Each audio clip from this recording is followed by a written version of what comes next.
What's up, guys? It's me, Sebby Mong, back again with Riders of Icarus. And guys, today we're going through how to tame Troy. Now, Troy is an elite Partners Coast mount, and I've tamed him 3 times already, and that's because you need 4 of this guy to tame Karesh, or to get the mark to tame Karesh. So, we're going to be going through how to tame Troy today, and in a couple of days, either check back or subscribe to the channel if you're new to see how we tame Karesh. We did the solo kill a couple of days ago by the time this video comes up, and we got nothing. So I'm going to go back and I'm going to tame the guy, and I'm going to make him my new land mount. But to start off, we're going to tame Troy because you need 4 of them. But forget about Karesh. Let's work on Troy. Now Troy, it says you need Ice Hound and a Magma Hound, and when you get the recipe, that'll be fairly obvious. Now, I've unfortunately forgotten the name of the mob that you need to kill to get the recipe. I've killed him multiple times, but I will put a GFX of his name on screen now. But he's down here in the big snow camp. So when we go over there, because you need to come over here to find Troy anyway, I'll take you over there and show you who you have to kill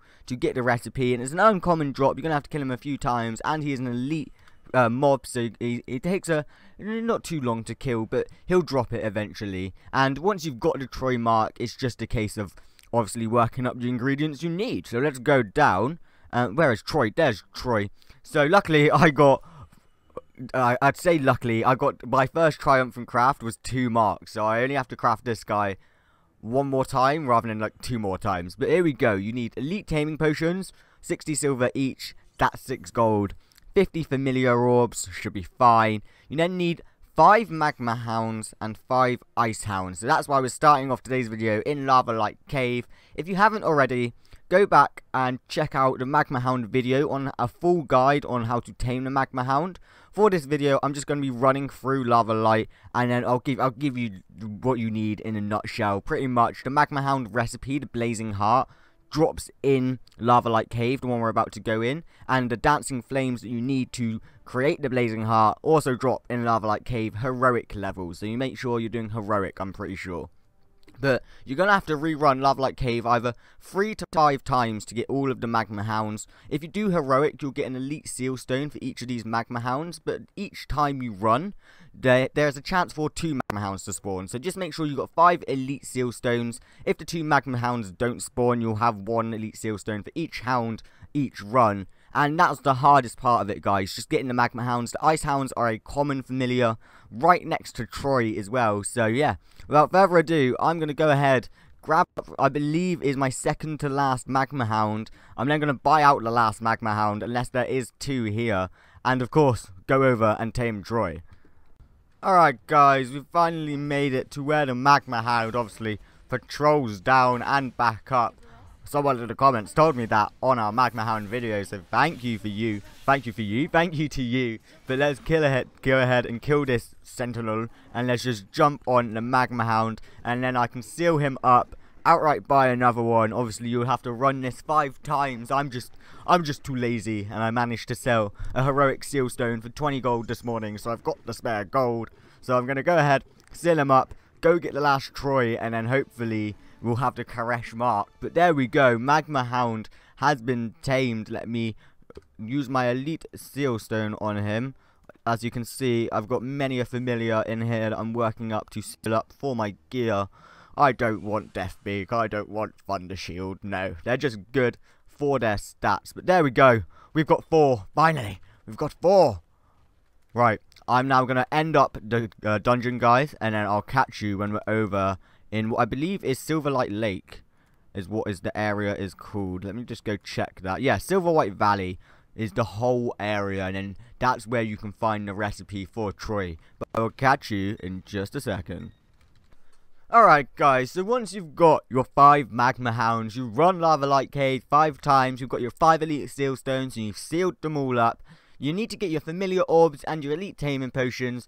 Obviously, these are from any barter crafter. It costs you 6 gold. And then you need to get 5 common seal stones from the general store as well, just to tame up the 5 Ice Hounds. And then you're all set. So you can currently see I'm in Partners Coast. I'm about to head over to Silverlight Valley, where I can show you the location of the elite mob that drops the recipe, and also the Ice Hounds, and obviously Troy. So let's head over there, and yeah, catch you in just a second once again.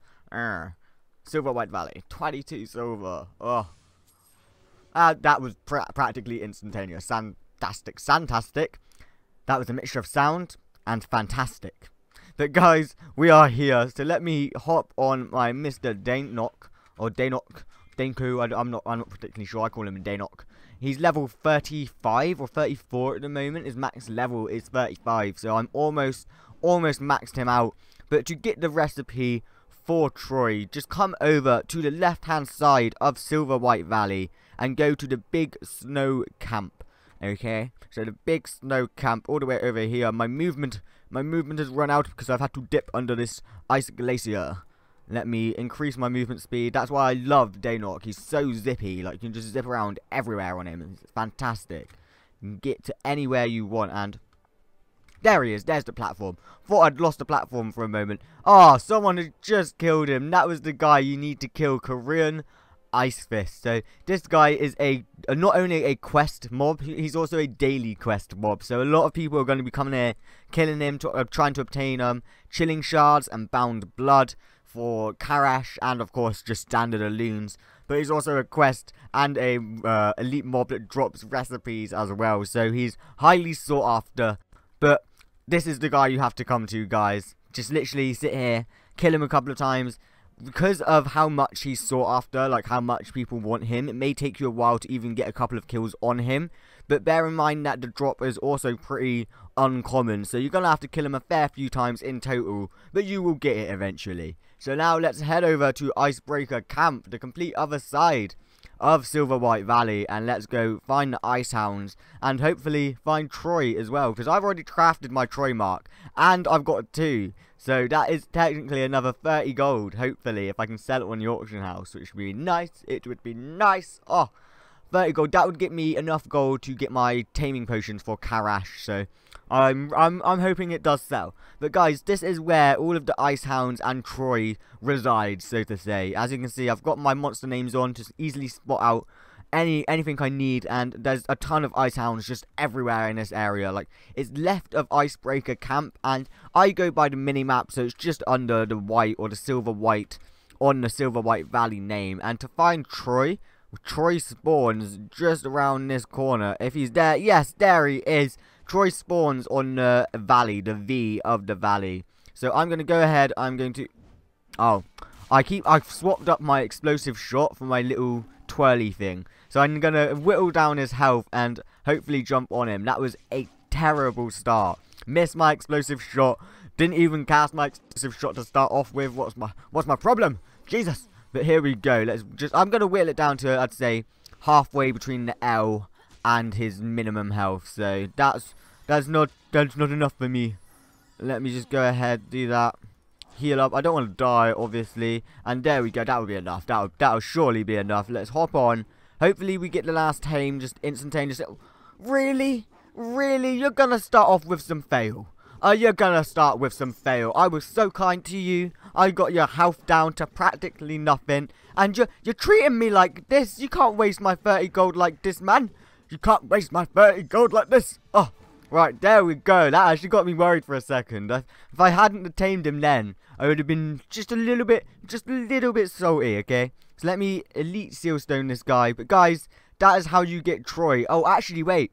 Before I elite sealstone him, let me showcase what he looks like. I'm more into getting Troy for Karash, not Troy as an actual mount. But this is Troy as an actual mount. You can see he's kind of just a Magma Hound with a different skin. Rather than like the glowing, burning, fiery topness on him, redness, sorry, not topness, on the top of his body, he's now got a like ice blue, purplish it seems, with obviously the standard grey around him. And then looking at his stats, he's going with the conventional, faster than the Hyrcanus Highlands. So if we go on Hyrcanus Highlands, if you take off these, they're all 7, even Hunbaba's 7, but then any Parna's Coast mount, like land mount, will either be like 7.10, 7.3, 7.20. It's the same with the flying mounts as well. Look, 9.10, 9.3, whereas 9. See, I don't have any more flying mounts from Hyrcanus Highlands. Oh, there we go, 9 as well. So it is a lot faster and more efficient to use a updated mount from Parna's Coast if you can get your hands on one, but don't worry if you can't. And then obviously his skills being bitter resistance, he can he can resist the starting stage 1 bitter coldness of... Oh no, he can resist the bitter cold of the later regions of Parna's Coast. Sorry, I was reading that completely wrong. So this guy will actually have no movement effects to him whatsoever, unlike a couple of other Parna's Coast mounts who can resist stage 1 of the coldness effects, but not really stage 2 as you get closer to the center. And of course, if you seal this guy up, he will give you more magic attack, so great for a priest, or I presume if you seal this guy up, he gives you more magic. He gives you physical attack and magical defense. If you have him as a pet, he's got magical attack, 20% for 20 seconds. It can be used for high bursts of DPS, so if you're a wizard or a priest, that would be really good. But guys, this is Troy in all his glory. Say goodbye to him as I am about to seal him up for the Karash mark. But if you've enjoyed, be sure to leave that like down below. Follow us on Twitter for further updates of just heroic mounts and general progression of my game outside of the game on videos. And of course, until next time guys, thanks, and I'll see you on the next video.